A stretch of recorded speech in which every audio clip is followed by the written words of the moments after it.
Israël coupe un nouveau moyen de financement du Hezbollah. Le ministre de la Défense a décidé d'imposer des sanctions contre la campagne de collecte d'argent destinée à indemniser les blessés de l'opération Baby Pearl. Pour Israël 4, ce n'est que l'un des aspects de la lutte contre l'organisation terroriste menée par Jérusalem. En l'occurrence, l'objectif est qu'aucun dollar n'arrive dans les caisses du Hezbollah. Les appels à recevoir des dons ont été découverts par le Bureau national de lutte contre le financement du terrorisme. Cette nouvelle étape dans la campagne israélienne de lutte contre le financement participatif en ligne, le crowdfunding, perturbe ou assèche les mouvements financiers qui viennent des réseaux sociaux. Il s'agit également de dissuader ceux qui envisagent de financer les terroristes libanais. Le chef du Bureau national de lutte contre le financement du terrorisme explique que les agences de renseignement des pays alliés travaillent avec Israël pour prévenir la réorganisation du Hezbollah et bloquer ses sources de financement.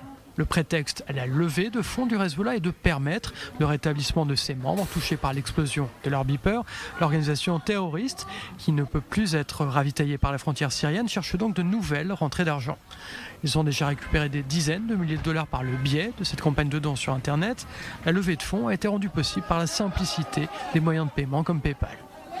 Il est fort probable que les terroristes chiites libanais cherchent surtout à reconstituer leur capacité sévèrement amputée, justement depuis que leurs outils de communication sont devenus des engins explosifs mi-septembre 2024. Et qu'ensuite Israël a mené une campagne militaire de grande ampleur qui a vu la neutralisation de milliers de terroristes et des moyens offensifs du Hezbollah.